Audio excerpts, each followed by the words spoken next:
ভাই, আশা করি অবশ্যই ভালো আছেন। তো আমাদের আজকের আলোচনাটা মোটামুটি আমরা শেয়ার বাজারের গুরুত্বপূর্ণ জিনিসগুলো দেখব, যে আমরা কিভাবে মানসিকভাবে প্রস্তুতি নিব, কতটা ঝুঁকি নিব, কতটা লাভ করব। আর শেয়ার বাজার রিলেটেড কিছু শেয়ার সম্পর্কে ধারণা নিব। আর আগামী ক্লাসটা আমরা দেখি যে, যেহেতু আগামীকাল সম্ভবত মঙ্গলবার, যদি বাংলাদেশে যে সময় শেয়ার বাজার খোলা থাকে ওই সময় যদি করা যায় তাহলে লাইভে ক্রয় বিক্রয়টা করা যাবে। এটা আমরা গ্রুপে জানায় দিব। তাহলে আগামী ক্লাসটা আগামীকালকে আমরা করব, দেখি 12টা বা 1টার দিকে, যেহেতু 2:30 পর্যন্ত খোলা থাকে। তো যাই হোক, প্রথমে আমরা দেখার চেষ্টা করি, তারপরে আপনাদের বিভিন্ন প্রশ্ন এবং তার উত্তর নেওয়ার চেষ্টা করব।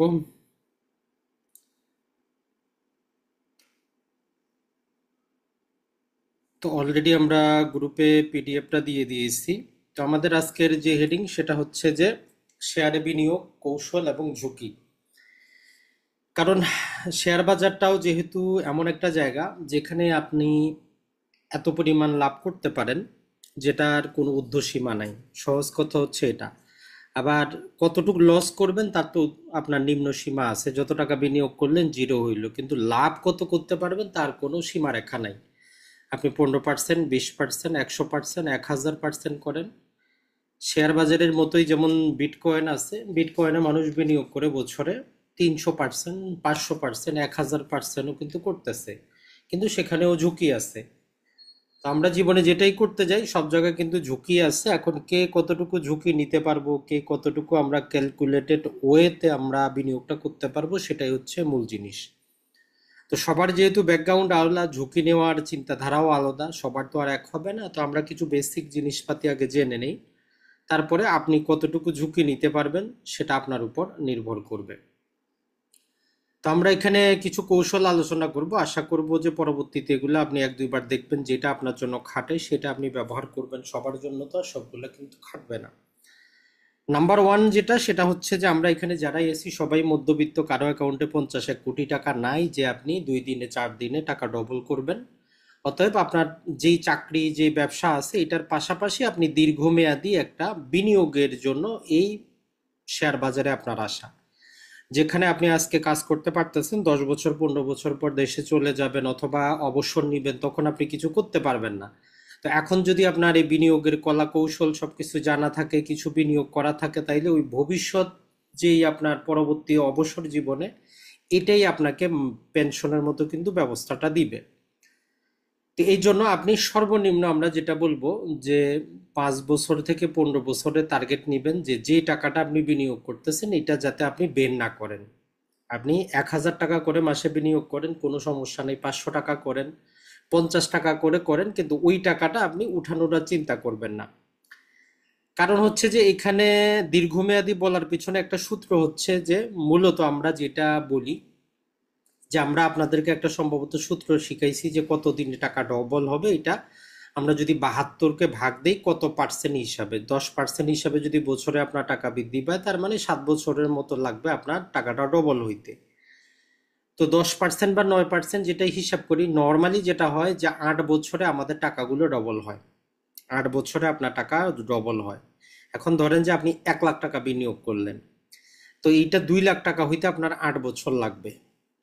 কিন্তু ম্যাজিকটা হচ্ছে আপনার এই যে 2 লাখ টাকা হইলো, 2 লাখ টাকা তখন 4 লাখ টাকা হইতে কতদিন লাগবে। তো আপনি স্বাভাবিকভাবে চিন্তা করবেন যে তাইলে আপনার আরো 8 বছর লাগবে। কিন্তু এইখানেই খেলা হচ্ছে যে আমাদের ওই যে চক্রবৃদ্ধি বলে, কম্পাউন্ড ইন্টারেস্টের খেলা। সেটা বলে যে না, পরবর্তী 4 বছরেই আপনার ওই যে 2 লাখ টাকা ওইটা 4 লাখ টাকা হয়ে যাবে। আর এটা বাস্তব সত্য, ক্যালকুলেশন অনুযায়ী প্রমাণিত। এখন আপনার এই 4 লাখ টাকা 8 লাখ টাকা হইতে আরো কম সময় লাগবে, মাত্র 2 বছর। আর পরবর্তী বছরগুলোতে আপনার যত টাকা বাড়বে প্রতি বছরই কিন্তু আপনার টাকাটা ডবল হবে। তার মানেটা হচ্ছে আপনার ধৈর্যটা থাকতে হবে, এই ক্যালকুলেশনগুলো আপনারে বুঝতে হবে। আর এর মেইন কি ফ্যাক্টর হচ্ছে আমাদের কি, ওই যে কম্পাউন্ড ইন্টারেস্ট। তো শেয়ার বাজারে বিনিয়োগ করার এইটাই একটা সুবিধা, যে আপনি যদি ভালো ফান্ডামেন্টাল শেয়ার যদি উপযুক্ত সময় ক্রয় করে নিজের কাছে আনতে পারেন, তাইলে ওই কম্পাউন্ড ইন্টারেস্টটা আপনার কাজে লাগে। তো তো তখন আর আপনার প্রথমে যদিও আপনার 8 বছর লাগছে, পরবর্তীতে 4 বছর, পরে 2 বছর, পরে প্রতি বছরই আপনার টাকাটা ডবল হবে। তো এই জন্যই বর্তমান দুনিয়ায় যারা বড় লোক তারা আরো বড় লোক হচ্ছে। যার কাছে 1 কোটি টাকা আছে তার এইটা 1 বছরে, 1.5 বছরে এটা 2 কোটি হচ্ছে। আপনার 1 লাখ কিন্তু 2 লাখ হয় না। এটাই হচ্ছে পার্থক্য। তাহলে আমরা বিনিয়োগটা আমাদের লং টার্ম সময় নিয়ে করার চিন্তা ভাবনা করব। যেই ব্যবসা করতেছি, যে পেশা আছে ওই পেশায় আপনি থাকেন, পাশাপাশি এখানে আপনি বিনিয়োগ করার চেষ্টাটা করেন। তার মানে আমরা 15 বছরে আপনার 1 লাখ টাকা আপনি কিন্তু কি করতে পারবেন, 16 লাখ টাকা বানাইতে পারবেন। এখন কথা হচ্ছে যে সবাই কিন্তু পারবেন না, যাদের ধৈর্য নাই, শেয়ারটা আপনি যাচাই করতে পারেন নাই, বা উপযুক্ত সময় কিনতে পারেন নাই, বা একটু ঝামেলা হয়েছে এক্সিট করে বাইর হইতে পারেন নাই, তাদের জন্য কিন্তু সম্ভব না। এখন এই যে কখন কিনবো, কখন বের হব, কখন আমি সেটা ধরে রাখবো, এই টেকনিকটা এমন না যে কোনো একটা আমরা যেটা বলবো যে ম্যাজিক আছে, এমন না। এটা আপনাকে সবসময় শেয়ার বাজার সম্পর্কে আপ টু ডেট থাকতে হবে, বুঝতে হবে, কলা কৌশল করতে হবে। আর এটা কোনো ব্যাপার না। যেমন এই কোর্সে অংশগ্রহণ করার আগে আপনি হয়তো অনেক কিছু জানতেন না। আগামী 6 মাস যদি আপনি কোনো কোর্সও না করেন, অ্যাটলিস্ট শেয়ার বাজার রিলেটেড বিভিন্ন যে নিউজগুলো আসে এগুলো যদি পড়েন, বিভিন্ন গ্রুপে যুক্ত থাকেন, দেখবেন যে আপনি মোটামুটি নিজেই অনেক কিছু জানতে পারতেছেন। এখন যে কোনো শেয়ারে আপনি শেয়ারে চিন্তা না করে আমরা যেটা বললাম, যে কোনো ব্যবসা, আপনি একটা মুদি দোকান দিবেন, আপনি রড সিমেন্টের দোকান দিবেন, না আপনি ওষুধের দোকান দিবেন, আপনি কিন্তু নিজে জানেন, নিজে ক্যালকুলেশন করেন কোনটাতে লাভ বেশি, কোনটাতে কি, নিজে কিছুটা হইলেও বুঝেন। তো সেম একই রকম আপনি এখানে যেই কোম্পানির অংশীদারি হইতে চান, ওই কোম্পানির ফান্ডামেন্টালটা আপনি যাচাই করবেন, যেটা ঠিক আছে কিনা, আমি এই কোম্পানির সাথে যাব কিনা, বা এই সেক্টরের সাথে আমি যাব কিনা। যেমন ধরেন যে বাংলাদেশে আমরা প্রায় 22 প্রকারের সেক্টর পাবো, তো এতগুলা সেক্টরে তো আমাদের যাওয়ার কোনো কাজ নাই। ব্যাংক আছে, সিমেন্ট আছে, সিরামিক আছে, ইঞ্জিনিয়ারিং আছে, ফুড আছে, ফুয়েল আছে, আপনার দরকার নাই, আপনি এতটা ব্যবসার মালিক হওয়ার তো দরকার নাই। আমরা যেটা বলছি যে ম্যাক্সিমাম আপনি মোটামুটি 5টা থেকে 6টা সেক্টরে টোটাল 12টা শেয়ার আপনার কাছে থাকবে, বাকি শেয়ার আপনার দেখারও দরকার নেই। পরবর্তীতে আপনার এই যে যত আপনি টেকনিক্যাল অ্যানালাইসিসের ওয়েবসাইটগুলো আমরা দিলাম, ওইখানে ফেভারিট লিস্টে ওই 12টা শেয়ারই আপনি অ্যাড করে রাখবেন। যখন খুলবেন ওই 12টা দেখবেন কোনটার কি অবস্থা, 5 মিনিট শেষ। বাকি টোটাল শেয়ার বাজার দেখে কিন্তু আপনার লাভ হবে না।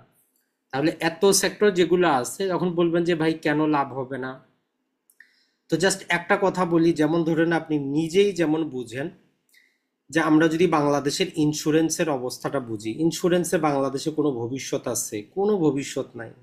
তাদের কোনো প্র্যাকটিক্যাল বিজনেস আছে? কিছুই নেই। তো তারা করেটা কি? মানুষের কাছ থেকে টাকা নেয়, ওগুলা ট্রেজারি এখানে সেখানে নিয়ে লাগে কয়েক টাকা কামায়। তো এই ব্যবসার কোনো বাংলাদেশে অন্তত আপাতত আমরা আগামী 4-5 বছরে কোনো ভবিষ্যৎ কিন্তু দেখি না। তো তারপরে যদি আপনি করতে চান আপনি করেন। এটা ছাড়া এই যে জুট সেক্টর, পাট, কোনো দরকার নাই, এই সেক্টরে যাওয়ারই দরকার নাই। পেপার এবং প্রিন্টিং এগুলো সব সময় উঠানামা করে, এই সেক্টরেও আমার যাওয়ার দরকার নাই। এটা ছাড়া সার্ভিস এবং রিয়েল এস্টেট, এখন বাংলাদেশে যেমন ধরেন যে সরকার যখন নাই, কাজ কিন্তু বন্ধ হয়ে আছে। যতদিন নির্বাচিত সরকার না আসবে, যতদিন নতুন বাজেট না আসবে, রিয়েল এস্টেট সেক্টরটা গ্রো করবে না। তো রিয়েল এস্টেট গ্রো না করলে সিমেন্ট সেক্টরটা গ্রো করবে না। তাই এই দুইটা সেক্টরে আপনার পছন্দ তো আছে, কিন্তু আপাতত হোল্ড করে শুধু দেখবো, যে দেখি কবে হয়। তাহলে রানিং কোনটা আছে? রানিং আপনি এখন চিন্তা করেন, আপনার ওষুধটা খাইতেই হয়, আপনার খাবার দাবার কিনতেই হয়, মোবাইলে কথা বলতেই হয়।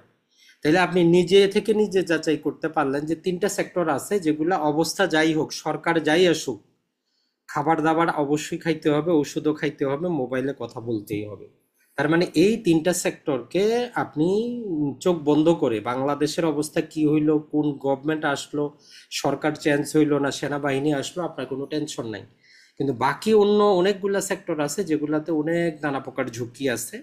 তো ওই ঝুঁকি আপনি যখন নিজে অনেক টাকা বিনিয়োগ করবেন, অনেক কিছু করবেন, আপনি নিজেই শিখতে পারবেন। জাস্ট একটু আমরা আপনাদের হিন্ট দিলাম যে যে কোনো সেক্টরের পিছনে আপনি কি করবেন, নিজে থেকে নিজে একটু যাচাই করার চেষ্টা করবেন যেটার কোনো ভবিষ্যৎ আছে কিনা, বাস্তবে এটা কোনো কাজ করে কিনা। যেমন ধরেন যে আমরা ক্রিপ্টোকারেন্সি সম্পর্কে আমরা চিন্তা করি যে এটা তো একটা কি যে জিনিস, কিছুই জানি না। কিন্তু বাস্তবে যদি আপনি একটু পড়াশোনা করেন, দেখবেন যে ক্রিপ্টোকারেন্সি গুলাও এর এর বিপরীতে কাজ হচ্ছে, এর বিপরীতে বাস্তবে জায়গা হচ্ছে।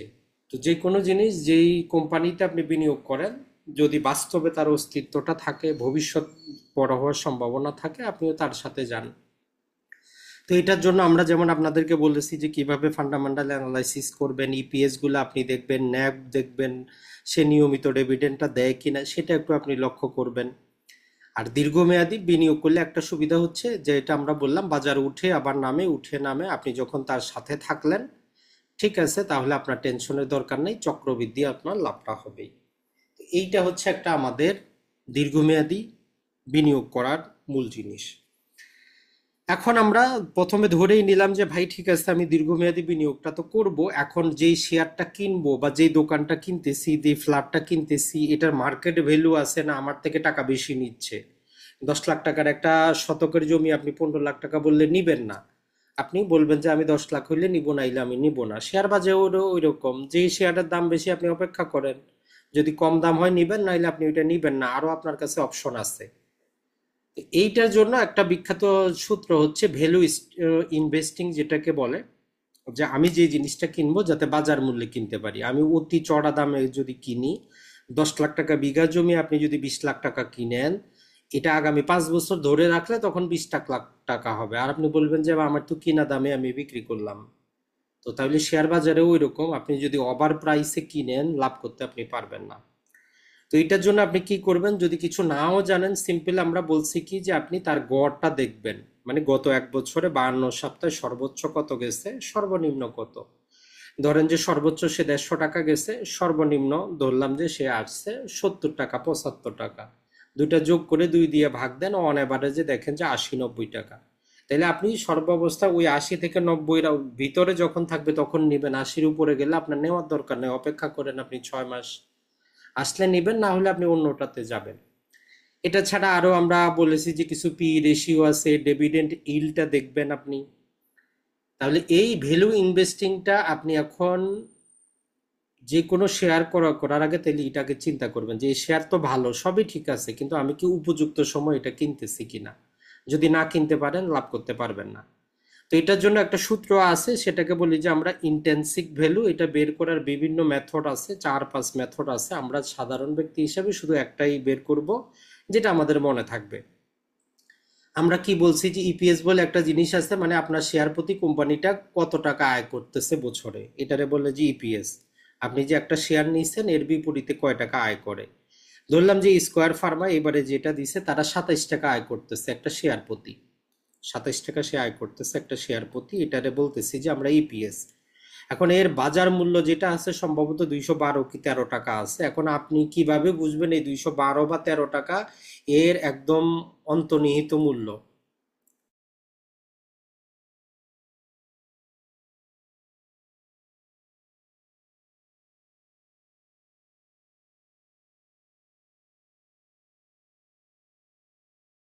এখন আপনি কিভাবে বুঝবেন যে এইটার অন্তর্নিহিত মূল্য থেকে আপনি বেশি দাম দিচ্ছেন না কম দাম দিচ্ছেন। তো অনেক পদ্ধতি আছে, তারপর আমরা একটা পদ্ধতি ব্যবহার করতে পারবো, সেটাকে বলে যে এটা কত টাকা আয় করলো। আমরা দেখতেছি প্রতি শেয়ার প্রতি 27 টাকা আয় করতেছে, আর তার ওই যে আর্নিং পার শেয়ার দেখবো, আমরা পি রেশিওটা বের করব ওইখানে দেখে। ধরলাম যে এখন তার পি রেশিও আসে 7.83, তো এই দুইটারে জাস্ট আপনি গুণ দেন, আর কিছুই করার দরকার নাই। সে কত টাকা আয় করতেছে, এটার বিপরীতে কত টাকা নিচ্ছে তার রেশিওটাকে, যেটাকে আমরা বলি যে প্রাইস আর্নিং রেশিও। তো 211 টাকা, তার মানে এখন এটা যদি 212 টাকা বাজারে বিক্রি হচ্ছে, তাহলে অতটা এটা ওভার প্রাইস না, মাত্র 1 টাকা বেশিতে বিক্রি হচ্ছে। জেনুইনই 211 টাকা তার দাম। কিন্তু আপনি যদি আরো অপেক্ষা করেন, আপনি এটা 211 থেকে আরো অনেক কমেও কিন্তু পাবেন, মোটামুটি 200 টাকা 204 টাকাও পাইতে পারেন। তাহলে এখন যদি আপনি 212 টাকায় কিনেন, তাহলে আপনি অতটা চড়া দামে কিন্তু কিনতেছেন না, মোটামুটি মার্কেট ভ্যালুতেই কিনতেছেন, আপনি নিশ্চিন্তে কিনতে পারেন।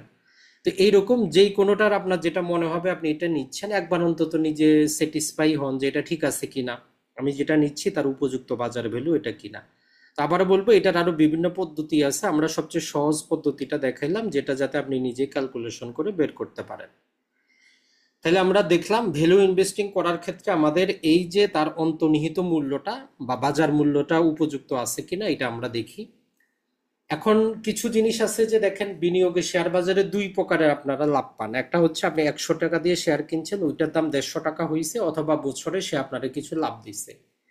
এখন কিছু শেয়ার আছে যেগুলো গ্রোথ করে আপনার ডিভিডেন্ড কম দেয়, যেমন আপনি ভালো কাপড়ের দোকান চালাচ্ছেন, লাভ করতেছেন, আপনি আরো একটা কাপড়ের দোকান বানাবেন, টাকাটা বের করবেন না, তার মানে আপনি ব্যবসার গ্রোথ করবেন। তো যেই কোম্পানিগুলো নর্মালি প্রথমে বাজারে আসে, তো এরা কি করে ডিভিডেন্ডটা কম দেয়, এরা ব্যবসা প্রসারে তার টাকাটা বেশি ব্যয় করে, যে আমি আরো নতুন নতুন কিছু করব, 10টা দোকান খুলবো। তো এটা হচ্ছে গ্রোথ ইনভেস্টিং। তাহলে আপনাকে দেখতে হবে আপনি যে কোম্পানিতে বিনিয়োগ করতেছেন এটা কি ডিভিডেন্ড নির্ভর না এটা গ্রোথ নির্ভর। যদি তার সাস্টেইনেবল গ্রোথ থাকে তাহলে ওইখানে ডিভিডেন্ড কম পাবেন, ওইখানে আপনার টেনশন করার দরকার নেই, আপনি দেখবেন যে আপনি শেয়ারের দামটা আপনার বাড়তেছে কিনা। তো এটাতে যেটা আমরা বললাম, যেমন ধরেন যে বেস্ট হোল্ডিং, তো এটা নতুন এসেছে 2024 সালে। তো এই নতুন কোম্পানি যেটা, সেটা হচ্ছে যে তারা ভুল করুক যাই করুক, তারা তার ব্যবসাটা বাড়াইতে চাবে। এখন এই কোম্পানি আপনাকে ডিভিডেন্ড কম দিবে, একদম কমই নাও দিতে পারে কোনো বছর, তাইলে এটা ডিভিডেন্ড হিসাবে এটা কিনে লাভ নাই। টেকনো ড্রাগটাও গতবারই এসেছে নতুন শেয়ার বাজারে। এখন এদের ক্ষেত্রেও আপনার ডিভিডেন্ড সে কমই দিবে, সে চায় তার ব্যবসাটা বাড়াইতে, শেয়ার বাজার থেকে সে টাকা উঠাইছে, চাচ্ছে সে আরো বড় ফ্যাক্টরি করতে, বড় বড় ওষুধ কারখানা, বিভিন্ন প্রকার ফর্মুলা কিনতে। যেমন একটা ব্যাংক হচ্ছে এনআরবি ব্যাংক, তো এটাও নতুন ব্যাংক আসছে, এটাও আপনার ডিভিডেন্ড দিবে না, কারণ সে বাজার থেকে টাকা উঠাইছে, সে চায় তার শাখা প্রশাখা বৃদ্ধি করতে। তাহলে এইরকম আপনাকে চিন্তা করতে হবে যে আমি যে শেয়ারটা কিনতেছি এটাকে ডিভিডেন্ড নির্ভর না গ্রোথ নির্ভর। গ্রোথ হইলে আমি ডিভিডেন্ড পাবো না।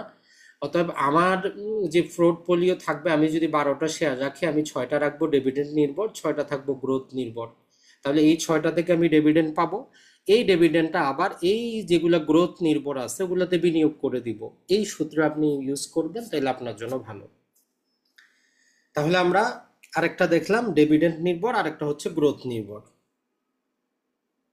এখন এই ডিভিডেন্ড আপনি যেটা পাবেন এটার ক্ষেত্রে মনে রাখবেন ডিভিডেন্ডটা আপনার ব্যাংক অ্যাকাউন্টে চলে আসে, ব্রোকারের অ্যাকাউন্টে থাকে না। বাংলাদেশে এখন পর্যন্ত যে ডিভিডেন্ডটা দেয় ওইটা আপনার অ্যাকাউন্টে যুক্ত চলে ইএফটির মাধ্যমে চলে আসে। তো আপনি যে কাজটা করবেন, যেমন ধরেন যে 17 তারিখ পর্যন্ত ধরলাম যে স্কোয়ার ফার্মার রেকর্ড ডেট আছে, 18 তারিখে স্কোয়ার ফার্মা যেহেতু তারা 16 টাকা ডিভিডেন্ড দিছে, তার দামটা 211 থেকে 16 টাকা কমে যাবে, এটা বাস্তব, এটা অ্যাডজাস্ট, কারণ কোম্পানির ভ্যালু বাড়বে না, 16 টাকা কমে যাবে। তো আপনার দায়িত্ব হচ্ছে আপনি যত টাকা ডিভিডেন্ড পাইলেন, আপনি তো জানেন আপনার এত টাকা ডিভিডেন্ড আসবে, ওই টাকাটা পূর্বেই আপনি অগ্রিম দিয়ে, যেহেতু এখানে মোটামুটি আপনি তখন দেখবেন যে 196 টাকার মধ্যে আপনি পাচ্ছেন, তো আপনি তখন ওই ডিভিডেন্ডের টাকার সমপরিমাণ কিনে বসে থাকেন।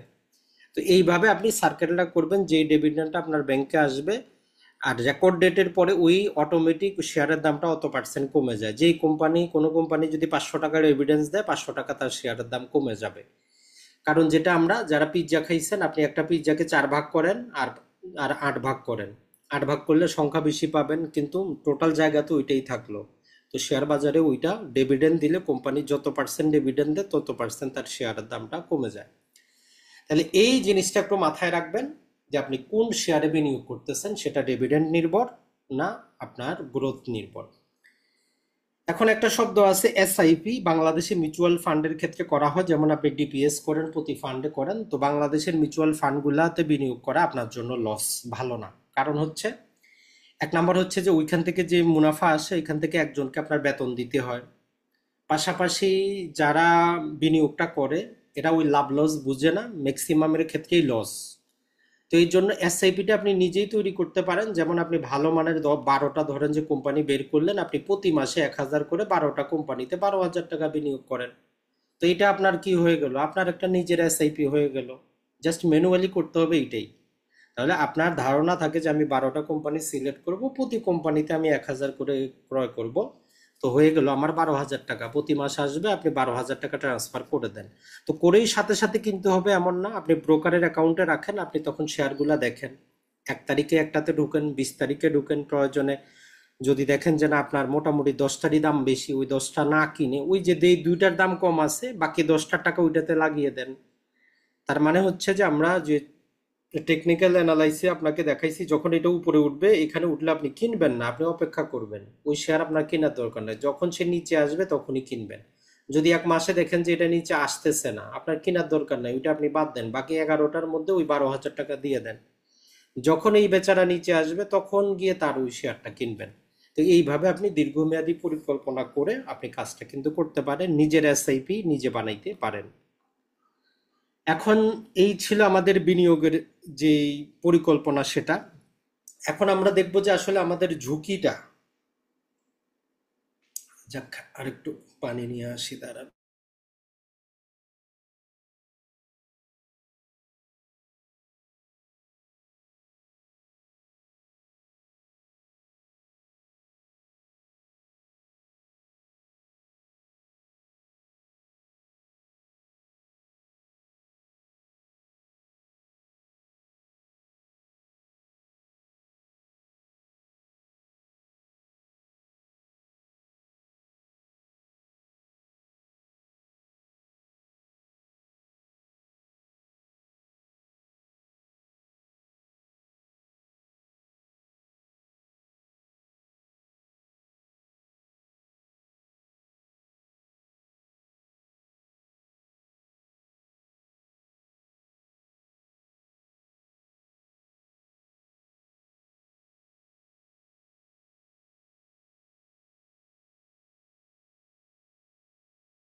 তো এখন আমরা দেখি যে ঝুঁকি ব্যবস্থাপনা কিভাবে আমরা রিস্কটা ম্যানেজমেন্ট করতে পারি। কারণ শেয়ার বাজারে মনে রাখবেন একটা সূত্র যেটা, সেটা হচ্ছে লাভ কত করলেন সেটা টেনশন না, লস কত কমাইতে পারলেন ওইটা হচ্ছে বড় জিনিস।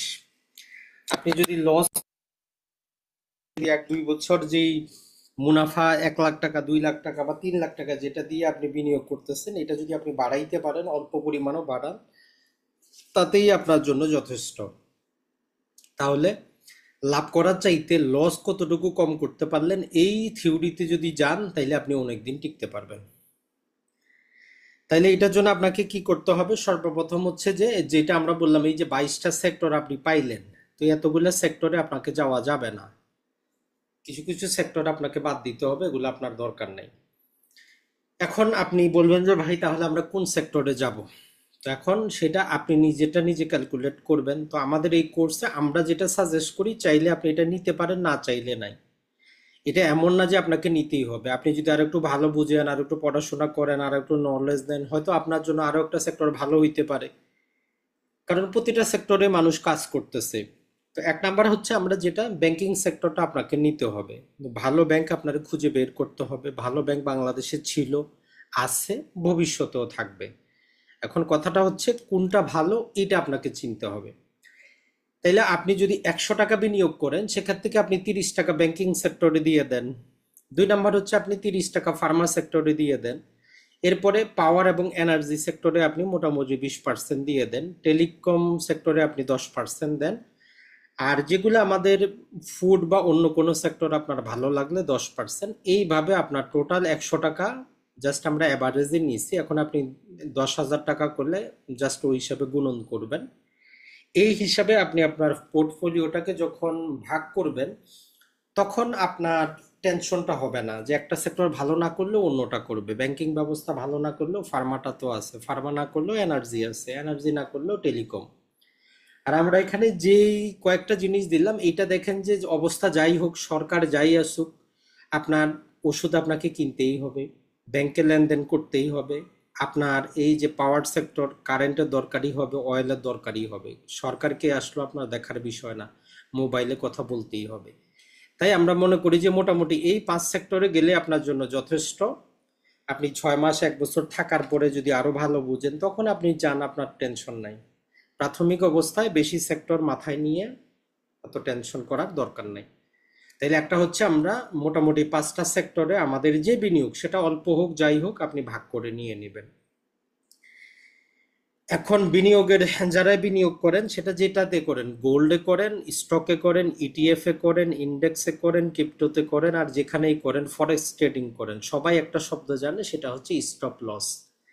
আপনার কতটুকু যে বিনিয়োগ করছেন, এটা লস দেওয়ার আপনার ক্ষমতা আছে। আপনি 1 লাখ টাকা বিনিয়োগ করছেন, কত টাকা পর্যন্ত লস হইলে আপনার টেনশন নাই, আপনার রাতে ঘুম আসবে? তো এখন আপনার উপর। কারো আছে যে ধরেন যে তার 5%, মানে 5,000 টাকা লস হইলে ঘুম আসবে না, কারো 10,000, কারো 20,000। তবে আমরা বলি যে একটা রেড ফ্ল্যাগ হচ্ছে যে ম্যাক্সিমাম 20%, 20%-এর বেশি কোনো শেয়ারে আপনি লস দেওয়া যাবে না, সেটা আপনার যতই ফান্ডামেন্টাল ভালো হোক, যতই আদরের শেয়ার হোক, ম্যাক্সিমাম 20%। কারণটা হচ্ছে কি, আপনি এখানে টোটাল ফান্ডামেন্টালও যাচাই করছিলেন, সবকিছু ঠিক ছিল। এখন আপনি দেখতেছেন যে কোম্পানিতে এমন কিছু ঘটছে, আপনি হয়তো অপেক্ষা করছেন যে না থাক, কিন্তু শেষে দেখলেন যে না, এটা পারতেছি না আমরা, তো আপনি 20% স্টপ লস দিয়ে বের হয়ে যান, মানে শেয়ারটা বিক্রি করে অন্য সেক্টরে চলে যান। একটা বাস্তব উদাহরণ কি, বাংলাদেশে এই যে ব্রিটিশ টোবাকো আছে, বাংলাদেশে যত সিগারেট যা কিছু বিক্রি হয় এরাই হচ্ছে মানে মনোপলি ব্যবসা করে, আর কেউ নাই, এরাই সবকিছু করে, যত রকমের সিগারেট আছে, বেনসন বলেন আর যেটাই বলেন। এখন এই কোম্পানিটা এত বছর কিন্তু সবাইরে সেবা করছে, খুবই ভালো ছিল, কেউ বলতে পারবে না যে এটা খারাপ। কিন্তু সমস্যা হচ্ছে এখন সরকার যেটা হচ্ছে, 100 টাকা বিক্রি করলে 84 টাকা সরকার বিভিন্ন এই ট্যাক্স সেই ট্যাক্স বলেই সরকার নিয়ে নেয়। 100 টাকা লাভ করলে 84 টাকা সরকার নিয়ে নেয়। তো বেচারার কাছে থাকে আর কয় টাকা আপনি বলেন? 100 টাকায় যদি 84 টাকা একজন নিয়ে নেয় সরকার, তাহলে সে পাচ্ছে মাত্র 16 টাকা। এই 16 টাকা দিয়ে সে করবেটা কি? আপনারে কি দিবে আর তার ব্যবসা বা কি বাড়াবে? এটা ছাড়া তার বিভিন্ন প্রকার কোম্পানি এদিক থেকে সেদিক করার কারণে আপাতত আগামী ধরেন যে 6 থেকে 1 বছর, 6 মাস থেকে 1 বছর কোম্পানিটা আপনার ওই পরিমাণ ডিভিডেন্ড দিতে পারবে না, এটা একদম স্বীকৃত। এখন আপনি যদি চিন্তা করেন 10 বছরে এই আমার এত সেবা যত্ন করছে, এত ডিভিডেন্ড দিছে, আমি তার সাথে থাকি, এইটা এখন থাকতে গেলে এটা আপনার মূর্খতা ছাড়ার কিছুই হবে না। কারণ সে আগামী 1 বছর দিতেই পারবে না, আপনার চাহিদা পূরণ করতে পারবে না, সে বলেই দিচ্ছে, গোপন কিছু না, প্রকাশ্য। তো আপনার দায়িত্ব হচ্ছে তারা এক্সিট করেন, 1 বছর পরে আসবেন, এখন আপনি বের হয়ে যান তার কাছ থেকে। এখন আপনি যদি বের না হন, এটা আপনার, আমাদের তো কিছু করার নাই। তো এইরকম কিছু কোম্পানিতে যখন আপনি দেখবেন, যেমন ধরেন যে, জি কিছু বলবেন? আসসালামু আলাইকুম স্যার। কিছু বলবেন? জি স্যার।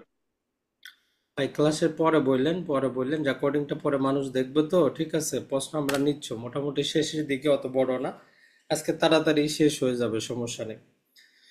তাহলে 1 নাম্বার কাহিনী যেটা হইলো যে স্টপ লস দেওয়া আপনাকে শিখতে হবে। আপনার যতই আদরের হোক, তার সম্পর্কে সব জানছেন, সব ভালো ছিল, এখন 5% লস গেছে, 10% গেছে, তারপরে বুঝতে পারলেন,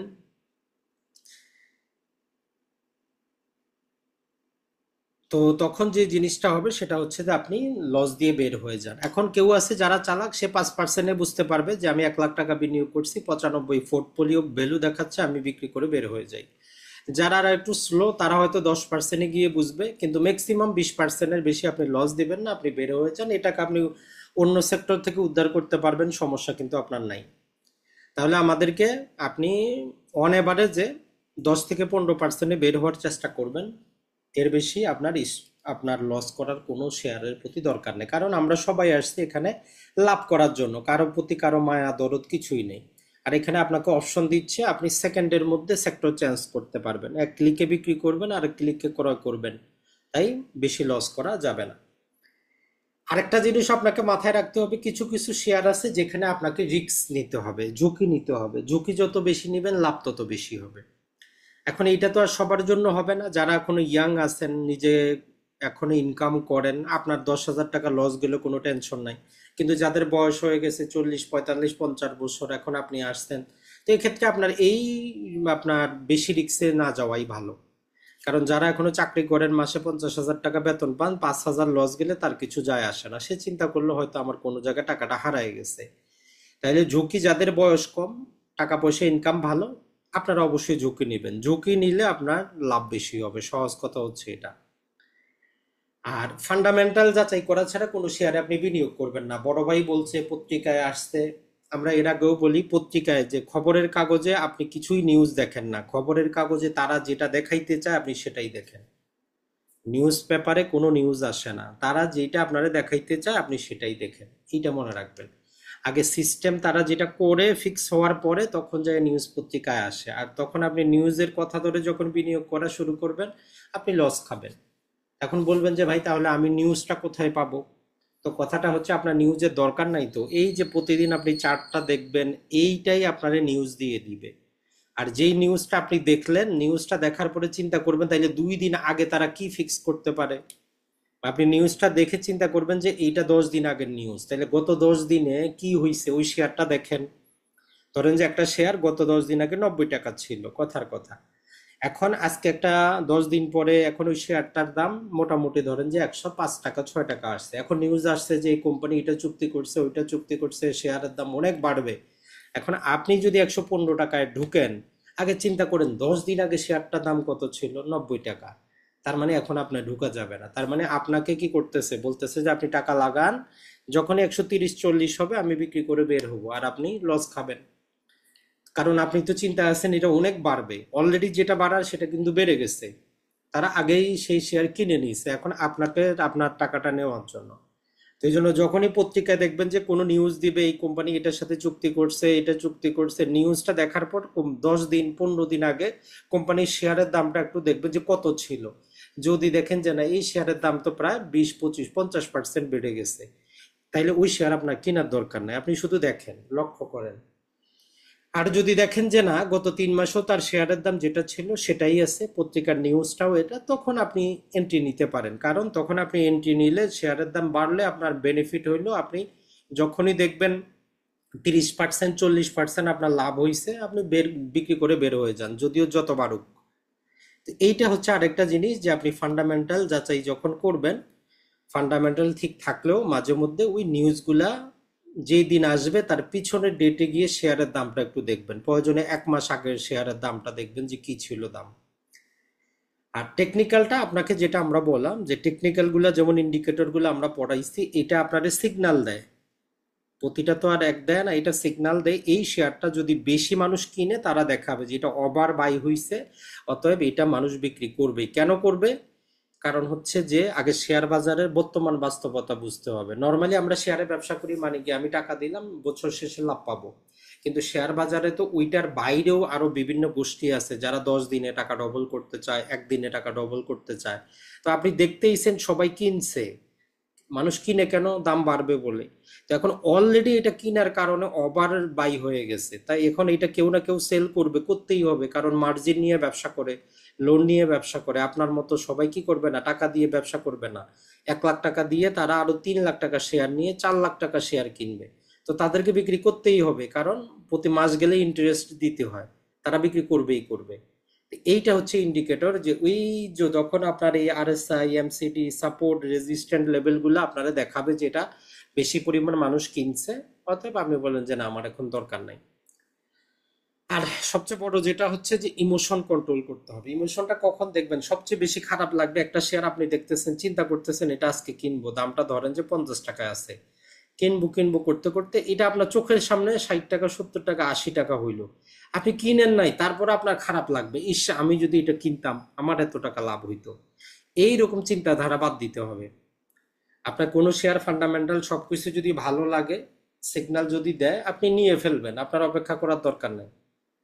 কিন্তু আপনি এই যে প্রতিদিন দেখেন কিনবো কি কিনবো না, কিনবো কি কিনবো না, হঠাৎ করে এটা দাম বেড়ে গেল, তখন খুব খারাপ লাগবে। তো এই জন্য বেস্ট হচ্ছে যদি ফান্ডামেন্টাল আগে যাচাই করবেন যে কোম্পানিটা ঠিক আছে। তো কখন পারবেন, যখন আপনার হাতের মধ্যেই 12টা থাকবে, তাহলে ওই 12টার মধ্যে আপনার তো আর টেনশন করার কারণ নাই, প্রতিদিন ফান্ডামেন্টাল যাচাই করতে হবে না। তখন যখন এই টেকনিক্যাল ইন্ডিকেটর গুলো আপনারে ইন্ডিকেট করবে যে এটা সবাই বিক্রি করে পালাচ্ছে, বাইর হচ্ছে, তার মানে এখন আবার দামটা বাড়বে, তো এখানে আপনি এন্ট্রি নিয়ে নেন। এই কাজটা আপনি করবেন, আপনার জন্য ভালো হবে। আর একটা কথা হচ্ছে প্রাথমিক অবস্থায় আপনি চাইলে যদি যখন শিখতে চান আপনি একটু রেকর্ডটা রাখবেন, মানে একটা নোটবুক আপনি রাখবেন যে কয়টা শেয়ার কিনলেন, কবে কিনলেন, কত টাকায় কিনলেন, আর আপনার টার্গেটটা কত, যে 3 মাসে আপনি 10% লাভ চাচ্ছেন। দেখেন যে ওই শেয়ারটা আপনার 3 মাসে 10% দিচ্ছে কিনা। যদি দেয় আপনি বিক্রি করেন, মানে আপনার যে সূত্র আপনারটা আপনার কাজে লাগছে, তাহলে ওই সূত্র আপনি বারবার ব্যবহার করেন। 10 বার ব্যবহার করলে 2 বার হয়তো ফেল করবে, 8 বার আপনার কাজে আসবে। তো এইরকম আপনি চাইলে একটা নোটবুক রাখেন, এখন ডিজিটাল আছে, চাইলে ডিজিটালও রাখতে পারেন। তো এইটা ছিল আমাদের যে ঝুঁকি ব্যবস্থাপনা। তাইলে ঝুঁকির মধ্যে কি আসলো, মূল কথাটা হচ্ছে একটা সেক্টরে সব টাকা দিব না, আমি যেই যে সেক্টরে বিনিয়োগ করব ওইটা আগে পৃথক করব, করার পরে সেই সেক্টরগুলোতে আমি আমার টাকাটা আনুপাতিক হারে বিনিয়োগ করে দিব। আর যদি সবকিছু ভালো থাকার পরেও দেখি যে কোনো শেয়ার আমাকে ম্যাক্সিমাম 20% পর্যন্ত লস দিচ্ছে, আমি এটা বিক্রি করে বের হয়ে যাব। আর যেই শেয়ারগুলোতে আমি ঝুঁকি নিতে পারবো, আমি সম্পূর্ণ কনফিডেন্ট যে এটার দাম বাড়বে, এখন কম দামে আছে, আমি সেখানে বেশি বিনিয়োগ করব, যাদের ঝুঁকি নেওয়ার ক্যাপাসিটি আছে। আর ফান্ডামেন্টাল আগে যাচাই করে নিব, তাইলে প্রতিদিন আর আমাকে একটা শেয়ারের ক্ষেত্রে চিন্তা করতে হবে কিনা এটা নিব কি নিব না। শুধু আমি টেকনিক্যাল অ্যানালাইসিস দেখে দেখবো যে এটা বেশি বিক্রি হয়েছে, কম বিক্রি হয়েছে, এটা আজকে ঢুকবো না আরো 2 দিন অপেক্ষা করব। দেখবেন বাস্তবতা হচ্ছে, আপনি যদি ভালো একটা শেয়ার কম দামে নিতে চান, আপনার 6 মাস অপেক্ষা করতে হইতে পারে। তো এই 6 মাস আপনি কি বসে থাকবেন? বাকি 11টা শেয়ার কিনেন, ওই একটা বাদ দেন আপনি, বাকি 11টা শেয়ারে 12টার টাকা লাগান। তো যখন 6 মাস পরে আপনার কি আসবে, ওই শেয়ারটা আসবে, তখন ওই 11টা শেয়ার 1 মাস কিনবেন না, ওই 12টার টাকাই ওই একটাতে দিবেন। তাহলে আপনার জন্য আপনার পোর্টফোলিও কখনো রেড থাকবে না, দেখবেন যে গ্রিনই থাকবে, কারণ আপনি সিস্টেমেটিক ভাবে আপনার বিনিয়োগটা করতেছেন। এই ছিল আমাদের মূল জিনিস। এখন আসে আরো কিছু মানসিক প্রস্তুতি, কারণ শেয়ার বাজারটা তো টোটাল মানসিক প্রস্তুতির সিদ্ধান্তটা আপনারই নিতে হয়, এক ক্লিকের কাজ, শুধু বাই অ্যান্ড সেল, আর কিছু কিন্তু না। টাকা জমা আছে, বাই করলে আপনার হবে, সেল করলে চলে যাবে। এখন এই শেয়ার বাজার রিলেটেড আমরা যেটা বললাম, যে ম্যাক্সিমামে আশেপাশে টাকা ডবল করার ধান্দায় থাকি, যে 1 লাখ টাকা আছে, মাসে কত পাবো, বছরে কত পাবো। শেয়ার বাজার এরকম না, আপনি একটা ব্যবসা করতেছেন, কত টাকা লাভ হবে, কত টাকা লস হবে, আপনি আজকে ক্যালকুলেশন করতে পারবেন না। ক্যালকুলেশন কখন করতে পারবেন? যখন আপনি টোটাল জিনিসটার উপর কন্ট্রোল থাকবে, আপনি স্থিতিশীল হবেন, যে আমার প্রতিদিন এত টাকা বিক্রি হয়, এত টাকা আমার ক্রয়, এত টাকা মার্জিন, তারপরে আপনি ক্যালকুলেশন করতে পারবেন। তার মানে 2 মাসে টাকা ডবল হয় না। হইতে পারে কারো, আপনার হবে না, আপনি আগেই মেনে নেবেন যে আমার 2 মাসে টাকা ডবল হবে না, আমি টাকা ডবল করার জন্য আসি নাই, আমি দীর্ঘমেয়াদী বিনিয়োগ করার জন্য আসছি, আমি অল্প অল্প লাভ করব। তার মানে বিশাল সমুদ্র থেকে আপনি 10 বালতি পানি নিয়ে যান, সমুদ্রের কিছু আসে যায় না, এইটা মনে রাখবেন। আর যেইগুলো আপনার ভালো শেয়ারগুলা আপনারে বছরে আপনি দেখবেন যে ডিভিডেন্ডও আপনারে মোটামুটি এতটা বেশি দিবে না, যতটা হইলে আপনার চলে। অন এভারেজে আমরা বলছি কি 6% দ্রব্যমূল্যের ঊর্ধ্বগতি। এখন আপনি যদি কোনো শেয়ার যদি আপনারে 12% দেয়, এটা আপনার জন্য পারফেক্ট দীর্ঘমেয়াদের জন্য, কারণ সে 6% দ্রব্যমূল্যের ঊর্ধ্বগতিকে বিট করে আপনারা অতিরিক্ত 6% দিচ্ছে। যদি কোনো শেয়ার আপনারা 6%-এর কমে দেয়, ওইটার সাথে সাথে বিক্রি করে বের হয়ে যাইতে হবে, যত ভালো হোক। কারণ সমাজে অতি ভালো ভদ্রলোকের সমাজের জন্য কিন্তু ক্ষতিকারক। খারাপ লোক যেমন সমাজের জন্য খারাপ, একদম অতি ভদ্রলোকও কিন্তু খুব খারাপ, এই জিনিসটা মনে রাখবেন। তো এই জন্য যেই শেয়ারটা আপনারে ভালো হওয়ার পরেও 6%-এর কমে দিচ্ছে, আপনার দরকার নেই। আর যেইটা আপনাকে দেখাচ্ছে যে আমি 30% দিব, কোনো বছর 30% দিয়ে বসে আছে, কারণ কোনো ব্যক্তির পক্ষেই আপনি যেমন ধরেন যে একটানা কতক্ষণ দৌড়াবেন, আপনারা থামাইতে হবে, কিন্তু আপনি চলতে থাকলে চলতেই থাকতে পারবেন। এইটাও শেয়ার বাজারের আরেকটা সূত্র, যে আপনি কি করবেন, বেশি লাভের আশায় যে শেয়ারে যাবেন, ওইটাতে রিস্ক কন্ট্রোল করতে হবে। 2বার লাভ নিছেন, বের হয়ে যান, তৃতীয়বার আপনার দরকার নেই। এখন আসি আমরা এই যে দীর্ঘমেয়াদী মন মানসিকতা, এটা কিন্তু হবে না কখন, যখন আপনার ফ্যামিলি ভালো করে চলতেছে, আপনার ইনকামের টাকা চলতেছে, এই টাকাটা আপনার, যেমন ব্যাংকে আপনি ধরেন যে আমরা অনেকেই ছেলের শিক্ষা বীমা করি, মেয়ের বিয়ের জন্য টাকা জমাচ্ছেন, বইয়ের মোহরানা দিবেন, আপনি ইসলামী ব্যাংকে সেভিং অ্যাকাউন্ট করছেন। তো আপনি ইসলামী ব্যাংকে ওই সেভিংটা না করে ইসলামী ব্যাংকেরই আপনি শেয়ার কিনেন। আপনি কোনো একটা ব্যাংকে ডিপোজিট রাখছেন, আপনি ওই ব্যাংকে না রাখে ওই ব্যাংকেরই আপনি কি করেন, শেয়ারটা কিনেন। তার মানে মূল কথাটা হচ্ছে, আপনার ছেলের নামে যে 5,000 টাকা আপনি ডিপিএস করতেছেন, যে ব্যাংকে করতেছেন, ওই ব্যাংকেরই আপনি 5,000 টাকা দিয়ে শেয়ার কিনেন। এটা আপনার কোনো অবস্থায় লস দিবে না। আগামী যদি আপনি 15 বছরের ক্যালকুলেশন করেন, আগামী 15 বছরের ক্যালকুলেশন করলেও ডিপিএস করলে যে টাকা দিত, তার চাইতে দ্বিগুণ পরিমাণ লাভ আপনারা দিবে, যদি ব্যাংকটা খারাপ অবস্থায়ও থাকে। এই জন্য আমাদের যেই ওয়ারেন বাফেট সাহেব, যাকে আমরা আমরা বলি যে ইনি হচ্ছেন জীবন্ত কিংবদন্তি, এখন পর্যন্ত জীবিত আছে, প্রায় 92 বছরের বেশি বয়স, যে স্টক মার্কেটটা হচ্ছে এমন একটা জায়গা, এমন একটা ডিভাইস, যেটা কি করে ট্রান্সফার করে টাকাটা, যারা অধৈর্যশীল এদের টাকাটা ধৈর্যশীলদের কাছে নিয়ে আসার একটা মাধ্যমই হচ্ছে শেয়ার বাজার। এই কথাটা মনে রাখবেন আপনি। এখন চলে আসি আমরা, এখন ধৈর্য যেটা আছে সেটা কি আসলে আপনি কি সারা জীবন ধরে রাখবেন কিনা। আগে স্টপ লসটা মাথায় রাখবেন, যে ধৈর্য আমি 20% পর্যন্তই ম্যাক্সিমাম ধরবো। আমরা বলি যে মাঝে মধ্যে যে ধৈর্যের সীমা অতিক্রম করে গেছে, তাইলে আপনি 20% ধরতে পারেন, এটা ম্যাক্সিমাম লেভেল। কারো 5%-এ, আপনার হয়তো টাকা পয়সা কম, খুব রিস্কে আছেন, আপনি 5%-এ বের হয়ে যান, আপনার ব্যাপার। যখন আবার দরকার পড়বে তখন আপনি আসবেন, সমস্যা তো নাই। যেমন ধরেন যে একটা শেয়ার 80 টাকায় আছে, এখন এইটা নামতে নামতে 70 টাকা নামে গেছে, এখন আপনি চিন্তা করতেছেন আমি বের হয়ে যাই। তো আপনি বের হয়ে গেলেন, তারপরে ধরলাম যে শেয়ারটা আবার আবার এই জায়গায় 60 টাকা গেল, পরে আবার আপনার 70 টাকায় আসলো, তো তখন আপনি এন্ট্রি নেন 70 টাকায়, সমস্যা তো নাই। আপনি সেম টাকায় এন্ট্রি নিচ্ছেন, 70-এ বাইর হয়েছেন, আবার সেটা নিচে যাওয়ার পরে 70-এ আসছে, তো এখন যেহেতু ঊর্ধ্বমুখী বাজার, তো এই 70-এ আপনি এন্ট্রি নিয়ে নেন। তো এই জন্য যেটা হচ্ছে যে কখনো শেয়ার কমে গেলে বা আতঙ্কে আপনি বিক্রি করবেন না, যে সবাই বলতেছে দাম কমে যাচ্ছে, আপনারটা আপনি হিসাব করেন, আপনার স্টপ লসটা, রিস্কটা হিসাব করেন। 1 টাকা 2 টাকা কমুক আপনার কিছু যায় আসে না। যদি আপনার 20%-এর মধ্যে থাকে, আপনি শান্তিমতো ঘুমান, বিক্রি করার দরকার নেই। আর যে শেয়ার আপনি কিনছেন আগে থেকে আপনি চিন্তা করেন, এটা আপনি দীর্ঘমেয়াদের জন্য কিনছেন, না দাম বাড়লে বিক্রি করে দিবেন তার জন্য কিনছেন, আর কত পার্সেন্ট লাভ হইলে আপনি বিক্রি করতে পারবেন। অন অ্যাভারেজে হিসাব রাখবেন একটা জিনিস, লাভের পরিমাণটা আপনি 1/3-এর বেশি কখনোই আশা করা ঠিক না। 1/3, এইটা হচ্ছে একটা কমন সূত্র, এর বেশি গেলে আপনি ফান্দে পড়ে যাবেন। 1/3 বলতে যদি আমরা বুঝি যে 100 টাকার একটা শেয়ার আপনি কিনছেন, এটার দাম বর্তমানে 300 টাকা চলতেছে, বুদ্ধিমানের কাজ হচ্ছে 300 টাকা বিক্রি করেন, বিক্রি করে আপনি বের হন।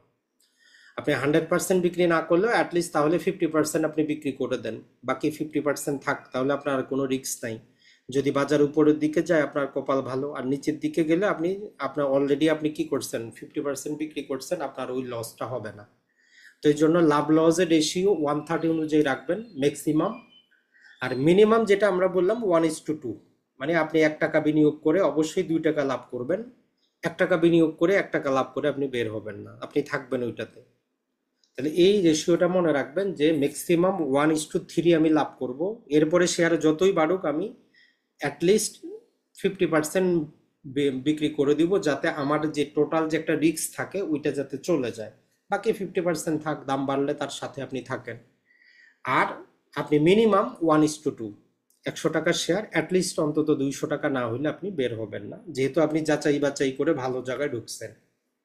আর একটা কথা হচ্ছে, আপনি এই প্যাটার্নগুলো যখন অনুসরণ করবেন 6 মাসে 1 বছরে, দেখবেন যে আপনার নিজেরও একটা নলেজ হয়ে গেছে, নিজের একটা জ্ঞান আছে, মানুষ কি বলবে বলুক। যদি আপনি জ্ঞানটা যাচাই বাছাই করে নেন, আপনারই একটা নিজস্ব একটা প্যাটার্ন তৈরি হবে, আপনি বুঝতে পারবেন যে এটা কি করবে। তো বিভিন্ন ফেসবুকে গ্রুপে দেখবেন যে আপনারে টিপস দেয় যে এই শেয়ারটা নেন 3 মাসে ডবল হয়ে যাবে, আছে অনেক গ্রুপে আছে দেখবেন। তো ওইরকম আপনার নেওয়া যাবে না, আপনি নিজে জানে শুনে বুঝে তারপরে বিনিয়োগ করবেন, না হলে করবেন না। আর যেটা হচ্ছে সেটা হচ্ছে যে মাঝে মধ্যে আপনাকে ক্ষতি মানিয়ে নিতে হবে, কারণ মানুষ আমরা যতই হই, যতই আপনার টেকনিক্যাল অ্যানালাইসিস কাজে লাগান, যাই কিছু লাগান, ওই যে বললাম যে দেশে কিছু অস্থিতিশীল ঘটনা ঘটে, তো মানুষ তখন শেয়ারের দামটা কমে যায়, নানা প্রকার ঘটনা যেটার উপর আপনার কোনো হাত নাই, যেমন করোনা ভাইরাস আসছে, আপনার কোনো হাত আছে, ঘূর্ণিঝড় হইছে, ভূমিকম্প হইছে, তো এইরকম ক্ষেত্রে আপনার তো কিছু করার নাই, তো এই ক্ষেত্রে মানসিকভাবে প্রস্তুতি থাকতে হবে যে হ্যাঁ এরকম হইতে পারে, আমি ওই লসটা মেনে নিতে রাজি। এটাতে আপনার কোম্পানির দোষ না, এটা হচ্ছে টোটাল দেশের কারণে এখন শেয়ার বাজার নিম্নমুখী, দাম কমে যাচ্ছে, এখন আপনি কি করবেন। তো ওইরকম ক্ষেত্রে আপনি একটা জিনিস মনে রাখবেন, আপনার যদি 12টা কোম্পানি থাকে, বাজার যদি নিম্ন দিকে যায়, 6টা কোম্পানি দেখবেন যে ওই কোম্পানিগুলাই ধ্বংস হয়ে যাচ্ছে, ওই বাজারের কারণে ওই কোম্পানিগুলো ধ্বংস হয়ে যাচ্ছে। তো তখন আপনি কি করবেন, ওই যেই 6টা কোম্পানি আপনি জ্ঞান থেকে বুঝবেন যে এগুলা উপরের দিকে আর উঠতে পারবে না, বা উঠলেও অনেক সময় লাগবে, তাহলে ওই 6টা থেকে বের হন। বাকি যেই 6টা আপনার থাকবে, যে বাজার যদি জিরো হয় তারপরে এরা থাকবে, যেমন আমরা বললাম আপনার ওষুধ কিনতেই হবে, আপনার জ্বালানি তেল লাগবেই, মোবাইলে কথা বলতেই হবে। তাহলে এই রকম যেই জিনিসগুলো আছে, ওইটার দাম যতই কমুক আপনি চিন্তা করেন যে এটা আবার ঘুরে দাঁড়াবেই দাঁড়াবে, আজকে না হোক 2 দিন পরে হইলেও দাঁড়াবে। তার মানে ক্ষতি মেনে নেওয়ার আমাদের মানসিক প্রস্তুতিটা অবশ্যই আগে থেকে নিয়ে রাখবেন। আর অতিরিক্ত আত্মবিশ্বাস আবার ভালো না, মাঝে মধ্যে আমরা খুব আত্মবিশ্বাস করি যে আমি 400% লাভ নিব, 500% লাভ নিব, ওইরকম করা যাবে না। যেটা বললাম যে একটা নির্দিষ্ট অনুপাতে আপনি কিছুটা লাভ বুকিং করে নেবেন, তারপরে সাথে থাকতে চাইলে থাকেন, এই কাজটা করতে হবে। আর সবার জীবন যেহেতু আলাদা, ওইটাই বললাম যে আপনার জীবন অনুযায়ী আপনি ঝুঁকি নেবেন। কেউ 100%ও ঝুঁকি নিতে পারেন, অনেকেই আছে 1 লাখ টাকা তার কাছে কোনো ব্যাপার না, এমন একটা শেয়ার সে পাইলো, সবকিছু বলতেছে আগামী 3 মাসে এটা দ্বিগুণ হবেই। তো আপনি বিনিয়োগ করতে পারেন যদি ওই রিস্কটা আপনার নেওয়া থাকে যে 1 লাখ টাকা গেলে আমার কিছু যায় আসে না, বা এটা জিরো না হইলেও আগামী 2 বছর যদি এভাবে পড়ে থাকে আমার লাগবে না, তাহলে আপনি রিস্ক নেন। কারণ রিস্ক না নিলে আপনি টাকা বাড়াইতে পারবেন না, কিন্তু এটা সবার জন্য না। তাহলে যাদের টাকা আছে, রিস্ক নেওয়ার ঝুঁকি আছে, আপনি নিয়ে নেন। নিতে হবে, রিস্ক না নিলে আপনি বড়লোক হইতে পারবেন না। তো এই কয়েকটা হচ্ছে যে আপনার, যাতে এই কথাগুলো আপনি একবার শুনলে জীবনে মনে থাকবে না, বারবার শোনার চেষ্টা করবেন, নিজের যে শেয়ারটা কিনছেন ওইটার ক্ষেত্রে প্রয়োগ করবেন। আর যেই ভুলগুলো আমরা করি, মানুষ করে, আর শেয়ার বাজারে দেখেন, আপনি যদি একটা মুদি দোকান দেন, দোকানে যদি বিক্রি না হয়, আপনি কি দোকানের সামনে মিছিল মিটিং করবেন আমার দোকান থেকে মানুষ কিনে না কেন, আমার দোকানে বিক্রি হয় না কেন, আমি ভাত খাইতে পারতেছি না? তাহলে শেয়ার বাজারের দাম কমে গেলে কেন আপনি মিছিল করবেন, কেন আপনি মিটিং করবেন? নিজেকে নিজে প্রশ্ন করেন। আপনি একটা দোকান দিয়েছেন, দোকান চলতেছে না, তাহলে আপনি কি সেখানে সাইনবোর্ড লাগাবেন, না গ্রামবাসীরে বলবেন আমারে কম্পনসেট করো, আমার ক্ষতি হয়েছে ক্ষতিপূরণ করো? সেটা ভিন্ন জিনিস। কেউ এসে আপনার দোকান ভাঙলে আপনি বলবেন ক্ষতিপূরণ দেওয়ার জন্য, আগুন লাগাই দিলে ক্ষতিপূরণ চাবেন। কিন্তু কেউ কিছু করে নাই, আপনার দোকানে বিক্রি হয় না, এখন কি আপনি সেখানে সাইনবোর্ড লাগাবেন যে আমার দোকান থেকে কেন মানুষ কিনেন না? তো বাংলাদেশে ম্যাক্সিমাম শেয়ার বাজারে যারা বিনিয়োগ করে, এরা চিন্তা করে যে শুধু শেয়ারের দাম বাড়বেই বাড়বে, কমলেই সরকারের দোষ, কমলেই সরকার ক্ষতিপূরণ দিবে। সরকার কি আপনারা বলছে যে আপনি লাভ যখন দিছে আপনি কয় পার্সেন্ট সরকারে দিচ্ছেন? যখন 1 লাখ টাকার টিপস নিয়ে 2 লাখ টাকা বানাইছেন, সরকারের তো আপনি 50% দেন নাই। তো 1 লাখ টাকা আপনার 50,000 টাকা হইলে সরকার কেন আপনার 50,000 টাকা দিবে? নিজেকে নিজে প্রশ্ন করবেন যে লাভের টাকা যদি আমি কারোর সাথে শেয়ার না করি, তাহলে আমার ক্ষতি আরেকজন কেন পোষায় দিবে আমারে? আর এই শেয়ার বাজারে যেই জায়গায় যান সবাই একটা কথা বলবে যে শেয়ার বাজার রিস্কি জিনিস, এখানে বিনিয়োগ করবেন নিজ দায়িত্বে, লাভ হইলেও আপনার, লস হইলেও আপনার। তো যেখানে আপনি জানেন যে লাভ হইলেও আমার, লস হইলেও আমার, তো লস হইলে আপনি চিল্লাবেন, লাভ হইলে 3 তলা বাড়ি বানাবেন, এটা তো চলবে না। তো 1 নম্বর কথা হচ্ছে আপনি কি করবেন না, কোনো টিপস শুনে যে এই শেয়ারটা কালকে 3 গুণ হয়ে যাবে এরকম ধান্দায় পড়ে টাকা বিনিয়োগ করবেন না। যদি এরকম নিউজও শুনেন, তারপরে নিজের প্যারামিটার ওই শেয়ারের ক্ষেত্রে কাজে লাগাবেন, ফান্ডামেন্টাল কি, টেকনিক্যাল জিনিসগুলা কি, সব কি খাটতেছে কিনা, দামটা কেমন ছিল, নিউজটার 1 মাস পূর্বে কেমন ছিল, যদি দেখেন যে হ্যাঁ সবকিছু ঠিক আছে, তাহলে ওই টিপস আপনি কাজে লাগান, সমস্যা নাই। কিন্তু শুধু টিপস শুনে টাকা ঢালে দিবেন না, তাইলে আপনি ফাঁসবেন। আর এক শেয়ারে আপনি সব টাকা রাখবেন না। ওই যে আপনার হয়তো একটা, আপনার 5 লাখ টাকা আছে, একটা শেয়ার কিনে বসে আছেন, বলছে খুব ভালো, অতি ভদ্র, ডিভিডেন্ড বেশি দিবে। দেখা গেল যে ওই যে ব্রিটিশ তবাকর মতো, সরকার ট্যাক্স বসায় দিছে বেশি, 100 টাকা লাভ করে 84 টাকা সরকার নেয়। তো আপনার এসে দিবেটা কি? তো এই জন্য আপনি ভাগ ভাগ করেন। এরপরে দাম কমলে আপনি ভয়ে বিক্রি করবেন না। আপনার যেটা বললাম, আপনার কাছে টার্গেট ফিক্স করা আছে যে 20% আমি লস দিতে পারবো, হোক না 5 টাকা লস, আমার কিছু আসে যায় না। এগুলা হচ্ছে আনরিয়েলাইজ লস, মানে যতদিন বিক্রি না করবেন ততদিন লস নাই। তো এর জন্য কি করা যাবে না, পেনিক হয়ে সেল করা যাবে না, পেনিক সেল করা যাবে না। আবার ওই যে দাম বাড়তেছে এখন, ওভার বাই, প্রাইসটা বেশি, ওই দামে শেয়ার কিনেও তো আপনার লাভ নাই। যেমন আমরা বলছি যে সম্ভবত 347 টাকা ম্যাক্সিমাম উঠছে জিপি শেয়ার। এখন যেই দিন 347 টাকা, আপনি যদি ওই দিন কিনেন, কেনার পরে যদি এখন চিন্তা করেন যে ভাই এত ভালো কোম্পানি, ফান্ডামেন্টাল ভালো, সবই ভালো, আমার তো লস হয়, আমার পোর্টফোলিও তো লাল হয়ে আছে, তো দোষটা কার? শেয়ারের তো দোষ না, কারোই দোষ না, দোষটা তো আপনার নিজের। তাইলে এই কাজ করা যাবে না, যখন সে তার হাই ভ্যালুতে আছে তখন ঢোকা যাবে না, অপেক্ষা করেন আপনি। আর অবশ্যই স্টপ লস ব্যবহার করবেন আপনার ঝুঁকি অনুযায়ী, 5%, কারো 10%, কারো 20%। যখনই দেখলেন 20% ক্রস করছে, মায়া ত্যাগ করে বের হয়ে যান, ঝামেলা শেষ। আর অতিরিক্ত আপনি আবার ট্রেড করবেন না, মানে হচ্ছে আজকে কিনলেন, ভাল লাগতেছে না, 2 দিন পরে আবার বিক্রি করলেন, তারপরের দিন আবার বিক্রি করলেন, লসে আছেন। তো এই ক্ষেত্রে ব্রোকারের কমিশনই দিলেন, আপনার তো কোনো লাভ নাই। একটা শেয়ার, আমরা যেটা বলছি অন অ্যাভারেজ বাংলাদেশের মার্কেটে, যদি আপনি একটা শেয়ারের নর্মাল উদ্যমুখিতা যদি দেখতে চান 10%, অ্যাটলিস্ট 3 মাস সময় লাগে, অ্যাটলিস্ট। 2 দিনেও হয়ে যায়, ওইটা আলাদা, ওইটাও হিসাব করে লাভ নাই। রাঘব বোয়ালদা কোনো একটা শেয়ারকে একদিনে 10% বাড়াইতে পারে, তো ওইটা হিসাব করে তো আমার লাভ নাই। তাইলে অ্যাটলিস্ট আপনি যে কোনো একটা শেয়ার কিনলে যদি সব ঠিক থাকে, 3 মাস অপেক্ষা করেন যে দেখেন এটা যাচ্ছে কিনা, এইটা কাজে লাগাবেন। আর অযৌক্তিক লাভের আশা করে লাভ নাই যে আমার এই শেয়ার আমাকে 70%, 80%, 300% দিয়ে দিবে। দিতে পারে, কারণ ঊর্ধ্বসীমা নেই, কিন্তু দিয়ে দিবে এমন কোনো কথা না। আর অবশ্যই অবশ্যই যে যাই বলুক, যে যাই বলুক, যে যাই করুক, যতই রাজনৈতিক দল আসুক, যেই দলেরই ক্ষমতা হোক, এমনকি তারেক সাহেব যদি নিজেও একটা কোম্পানি দেয়, ওই কোম্পানি তো বিনিয়োগ করা যাবে না যদি তার ফান্ডামেন্টাল ভালো না হয়। যদি তারেক জিয়া আইসাও একটা কোম্পানি দেয়, ওই কোম্পানি যদি ফান্ডামেন্টাল ভালো না হয়, ওই কোম্পানিতে 1 টাকাও বিনিয়োগ করা যাবে না। কারণটা হচ্ছে যে ব্যবসা না চললে এটা দীর্ঘমেয়াদে আপনারা লস করবে। হ্যাঁ, আপনি জুয়া খেলতে চান, জুয়া খেলেন, যে কয়দিন আছে ওই কয়দিন আপনি জুয়া খেলেন, ওইটা আপনার পৃথক জিনিস। তাহলে যে কোনো জায়গায় আমরা যেটা করব সেটা হচ্ছে যে আমরা ফান্ডামেন্টাল দেখা ছাড়া কোনো শেয়ার যতই লাভ করুক দীর্ঘমেয়াদের জন্য যাব না। শর্ট টার্মে যাদের ঝুঁকি নেওয়ার ধান্দা আছে, ঝুঁকি নেন, আপনি কোনো সমস্যা নেই। তাহলে আমরা যে কথাগুলা বললাম এগুলা 10টা লাইনে আমরা ভাগ করতে পারি। ঝুঁকি ম্যানেজমেন্ট বা এতক্ষণ যা কিছু পড়াইলাম মোটামুটি এটা দিয়েই আমাদের শেষ হবে। তাহলে সব টাকা আমরা একটা শেয়ারে বা একটা সেক্টরে ঢালবো না, এটা মনে রাখবো। সবসময় স্টপ লস ব্যবহার করব নিজের ঝুঁকি অনুযায়ী, কারো 10%, কারো 15, কারো 20। আর 5% ব্যবহার করবেন না। নর্মালি আমরা যেটা বললাম যে একটা ব্যবসা চালাইতে 10 থেকে 20% অপারেটিং কস্ট আসে, দোকান ভাড়া, কর্মচারীর বেতন। তো ওইটা যদি বুঝেন, তো শেয়ার বাজারে একটা শেয়ার একটু কম দামে হইতেই পারে, একটু দাম কমতেই পারে, তাই এত সহজে বিক্রি করবেন না। আর রেগুলার ইনকাম করার চেষ্টা করবেন, যাদের ইনকামটা কম। আপনার 10-20 লাখ টাকা আছে, আপনার হিসাব আলাদা। আপনি প্রতি প্রয়োজনে, যেটা বললাম আমরা আপনাদেরকে আগামী ক্লাসগুলোতে 12টা শেয়ার করবো, আপনি টার্গেট রাখেন যে আপনি 1200 টাকা বিনিয়োগ করবেন, যারা আছে সে 12,000 টাকা বিনিয়োগ করবেন। তারপরে আপনি প্রতিটা শেয়ারের ক্ষেত্রে ওগুলা আপনি অ্যাপ্লাই করেন। এরপরে ইমোশনটাকে আপনি অবশ্যই কন্ট্রোল করবেন, গুজবে কান দিবেন না, এইটা মনে রাখবেন। ফান্ডামেন্টাল এবং টেকনিক্যাল দুইটা যাচাই বাছাই করার পরেই আপনি ওই শেয়ারগুলোতে যাবেন। আর যেটা হচ্ছে যে কিছু টাকা আপনি ক্যাশ রাখবেন। কেমন? ওই যে আমরা বললাম 12টা শেয়ারে যখন আপনি বিনিয়োগ করতে যাচ্ছেন, দেখবেন যে 2টা শেয়ার তখন একদম দাম বেশি আছে, তাহলে ওই 2টা শেয়ার ক্রয় করা যাবে না। ওই টাকাটা এই 12টার মধ্যে বাকি 10টাতে আপনি বিনিয়োগ করে দেন।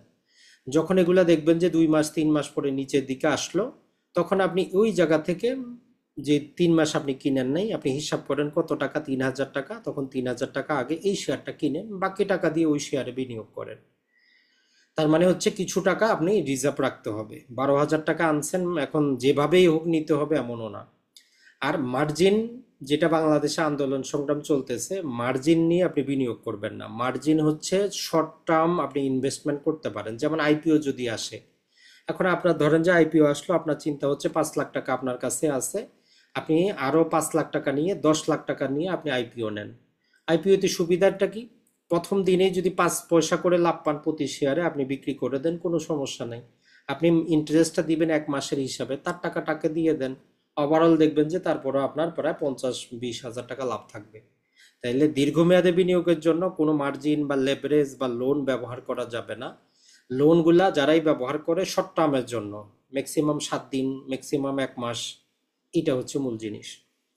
আর পোর্টফোলিওগুলো মাঝে মধ্যে আপনি চেক করবেন ঠিক আছে কিনা, আপনার ইমেলটা চেক করবেন, মোবাইলটা চেক করবেন, যতটা কিনছেন অতটা আসছে কিনা, আপনার ব্রোকার তো আবার 2 নাম্বারই করে নাই, যাবতীয় কিছু দেখবেন। যেহেতু সিডিবিএল থেকে মেসেজ আসে, মানে আপনার জমির দলিল আপনার হয়ে যায়, তো ওইটা আপ টু ডেট আপনি দেখবেন যে ঠিক আছে কিনা।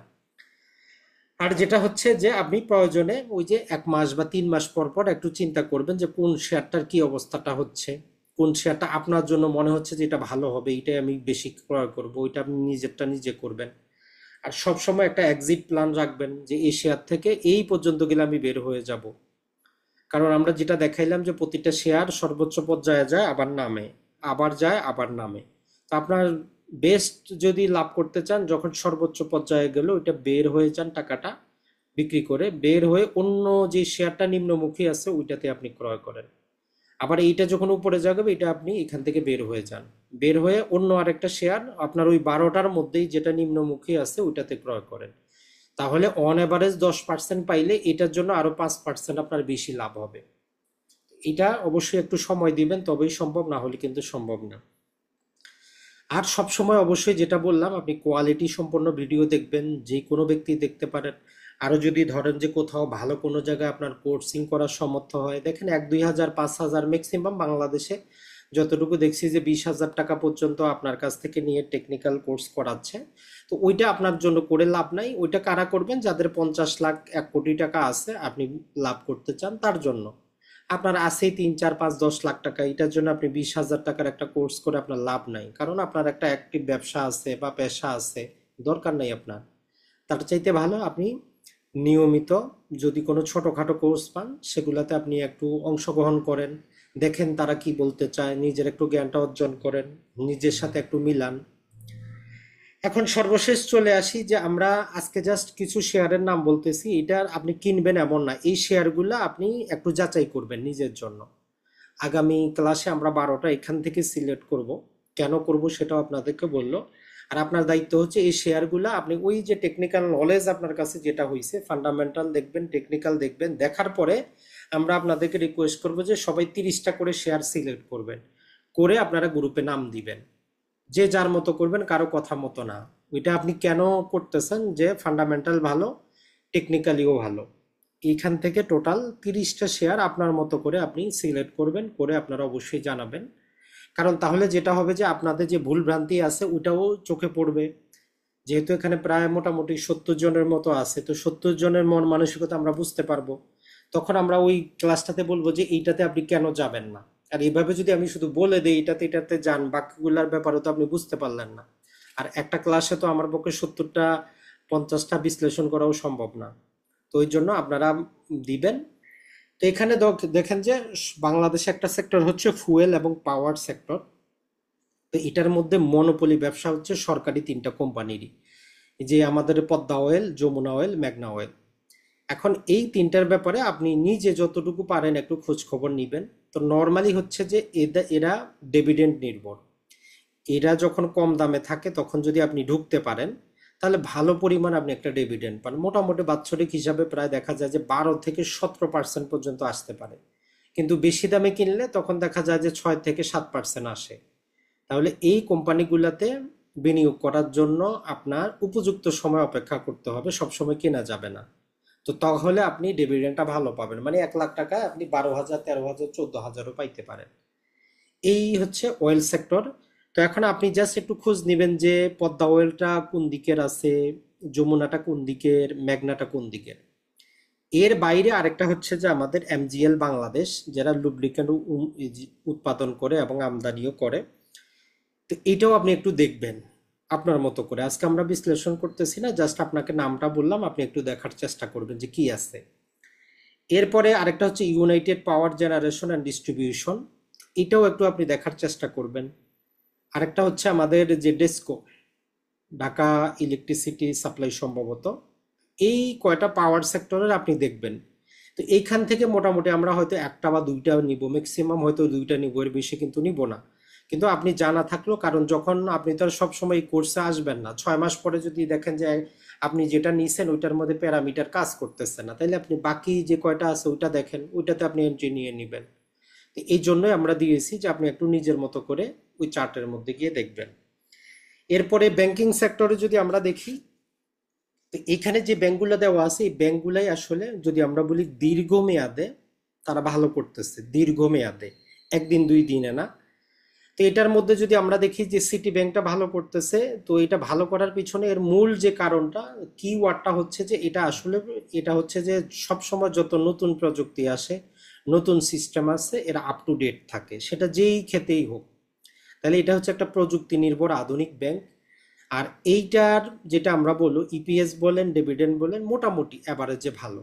তার মানে এখন এই সিটি ব্যাংকের ব্যাপারে আপনি একটু খোঁজ খবর এখন আপনার মতো করে নিবেন। মন চাইলে একটা আপনি অ্যাকাউন্টও করতে পারেন।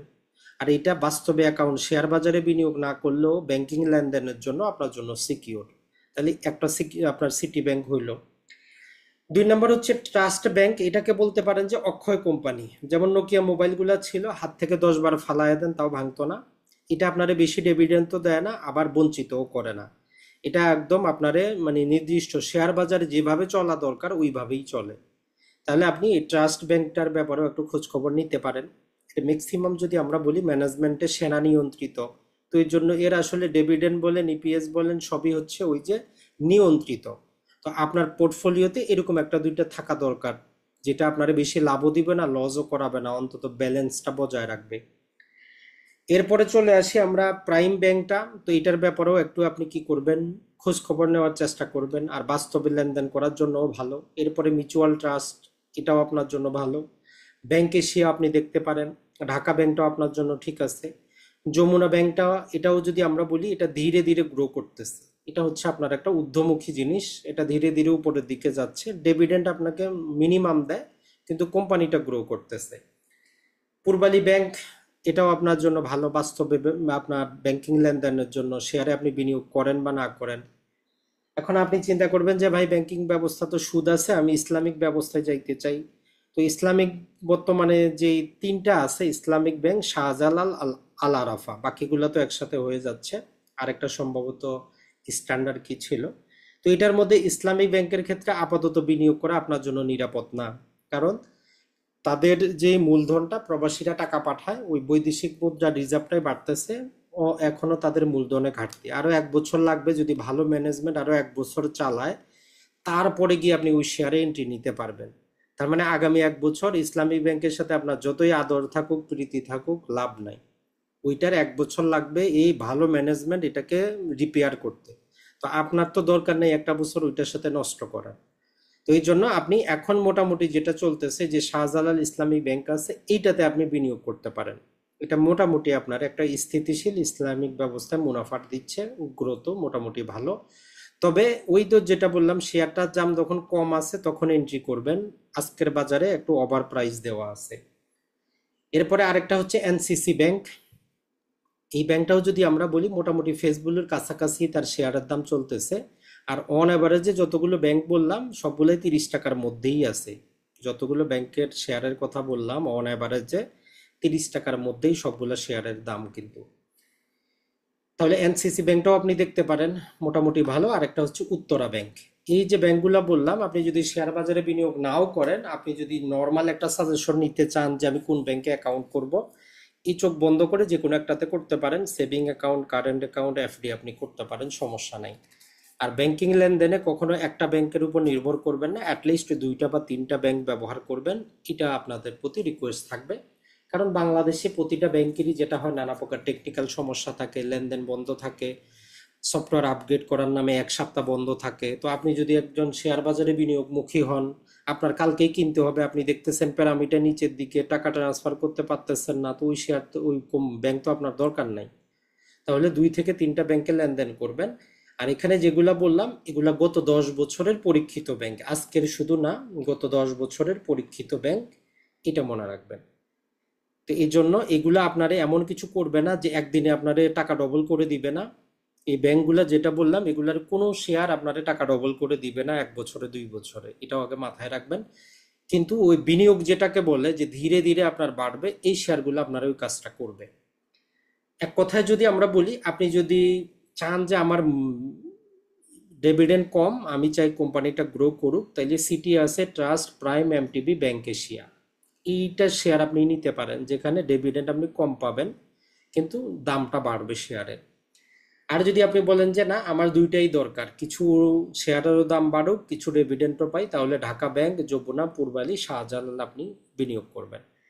আর যেটা মোটামুটি এনসিসি আর উত্তরার মধ্যে যে সমস্যাটা হচ্ছে, যে এদের আসলে সবই ঠিক আছে, কিন্তু এদের যে শেয়ারটা, নর্মালি বাংলাদেশের সব শেয়ারের মূল্যই 10 টাকার ফেস ভ্যালু। এখন এই এনসিসি আর উত্তরা যদি 1 বছর আপনার ডিভিডেন্ড না দেয়, আপনার জন্য কিন্তু লস। এটাই হচ্ছে রিস্ক।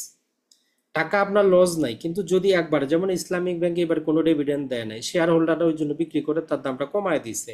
লঙ্কা বাংলা ডিভিডেন্ড দেয় নাই, 20 টাকার শেয়ার চলে আসছে এখন প্রায় 12 টাকায়।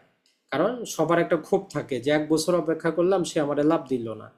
তো এই এনসিসি আর উত্তরার মধ্যে এটা হচ্ছে একটা ঝুঁকি, যদি একবার যে কোনো কারণবশত সে ডিভিডেন্ড না দেয়, আপনি যে অপেক্ষা করতেছেন ওই অপেক্ষাটা লস। এখন আপনি তো আর এতগুলা ব্যাংকে বিনিয়োগ করবেন না, এখান থেকে নর্মালি হয়তো আমরা 3টা বা 4টা নিব বা 5টা নিব। তবে এই ব্যাংকগুলা আপনার যাতে ফেভারিট লিস্টে থাকে, আপনি সব সময় দেখবেন যে যে কোনো একটাতে আমি যাতে নিতে পারি।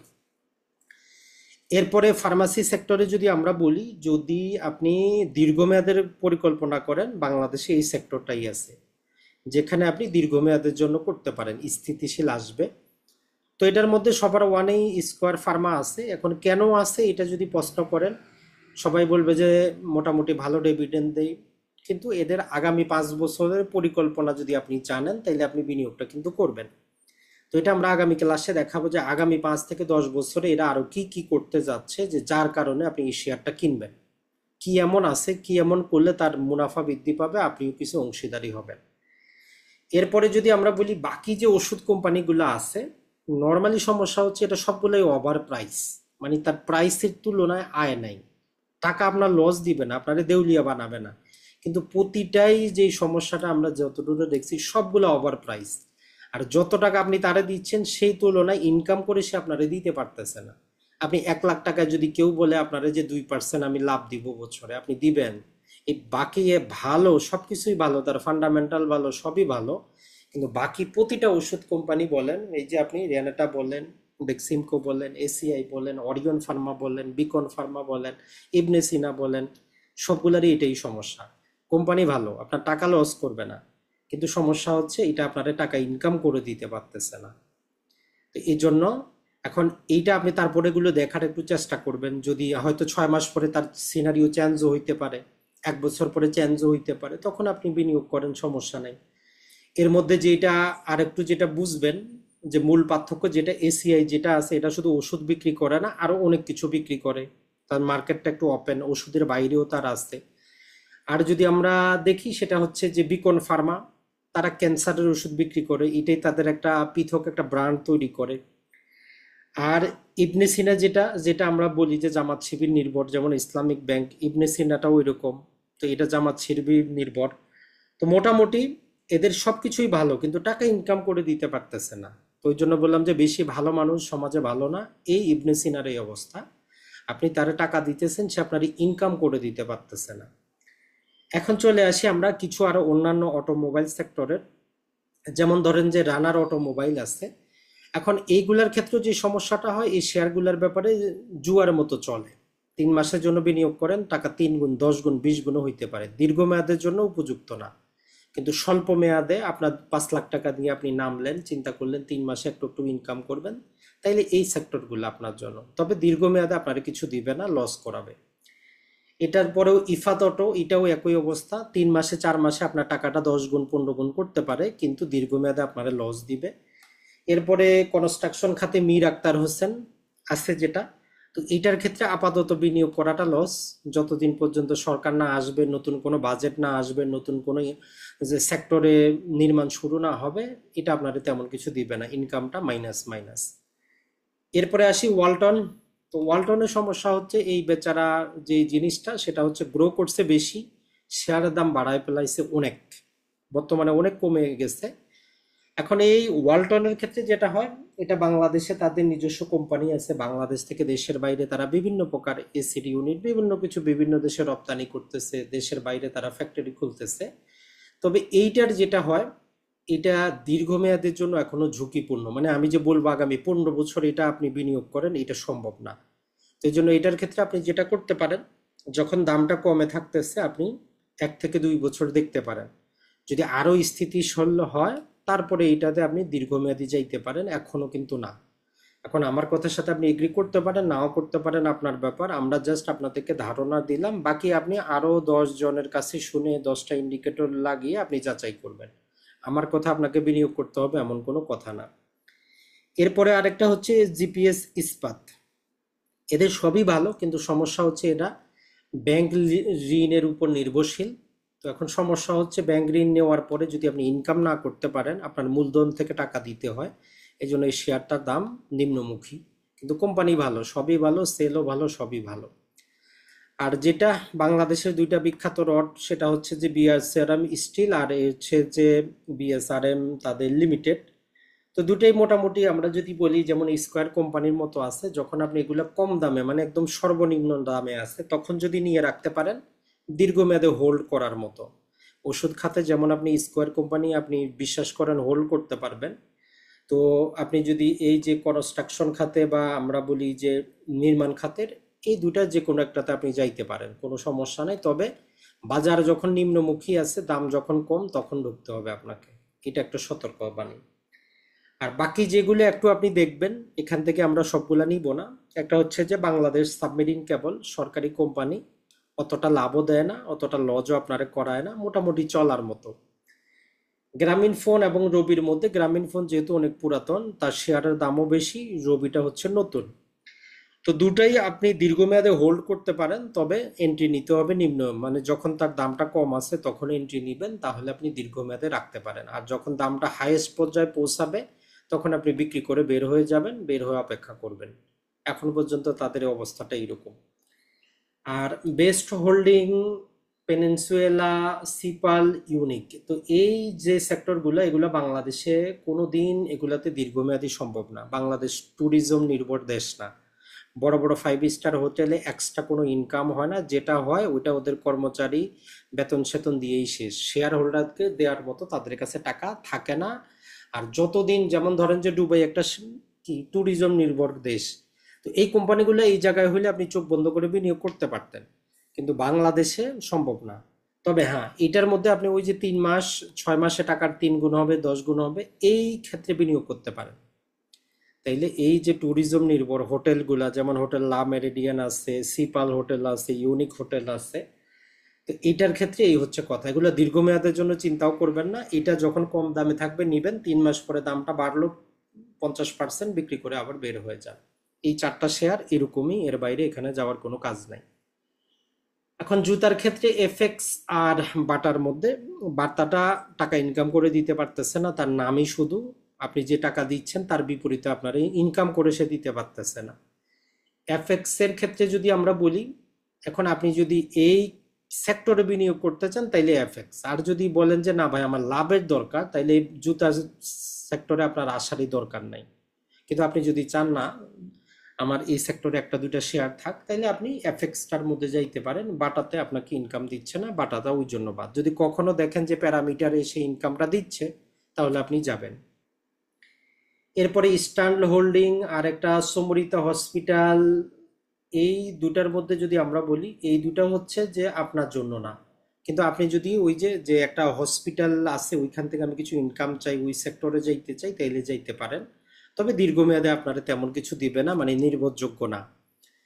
এরপরে এই যে সামিট অ্যালায়েন্স পোর্ট লিমিটেড, তো হঠাৎ করে এবার তারা লাভ দেখায়, তাদের শেয়ারের দামটা ধীরে ধীরে বাড়ায় নিচ্ছে। এখন এর পুরো ইতিহাস আগে দেখতে হবে, আমি নিজেও দেখি নাই। তো এটা আপনি একটু দেখতে পারেন যে আসলে কাহিনীটা কি। এরপরে আছে বার্জার পেইন্ট, তো এদেরও সমস্যা হচ্ছে, এদের দামটা অনেক হাই, আপনি যত টাকা বিনিয়োগ করতেছেন ওই অনুপাতে আপনার ইনকাম দিতে পারতেছে না। সবকিছুই ভালো, কিন্তু আপনার তো লাভের জন্য আমরা শেয়ার বাজারে আসছি, যদি তার লাভে না পাইলাম আমি তো যায় লাভ নাই। এরপরে সিমেন্ট সেক্টরে, আমি যদি আপনাদেরকে বলি যে এই সিমেন্টের আপনার বিনিয়োগ না করাই ভালো, কারণ সিমেন্ট সেক্টরটা নির্ভর করে কিসের উপর, রাজনৈতিক অবস্থার উপর, বাজেটের উপর। কারণ হচ্ছে যদি কোথাও নির্মাণ যদি না বাড়ে, তাহলে সিমেন্টও বিক্রি বাড়বে না। তাহলে এই সেক্টরটা আপনি বাদ দিতে পারেন। কিন্তু যদি আপনার মনে হয় যে না ভাই আমার একটা দুইটা আমি সিমেন্টের যাব, আমার দরকার, তাহলে আপনি যেটা করতে পারেন যে এলএসবি যেটা আছে এটাতে যাইতে পারেন, আর ক্রাউন সিমেন্টে যাইতে পারেন। আর যদি বলেন যে না ভাই আমি যাব না, আমার ইনকাম দরকার, আমি বিনিয়োগ করছি, আমার রিটার্ন দরকার, তাইলে সিমেন্ট সেক্টর আপনাকে কাজ দিবে না, পেইন্ট সেক্টর আপনারে কাজ দিবে না, হোটেল সেক্টর আপনারে দিবে না, জুতা সেক্টর আপনারে দিবে না।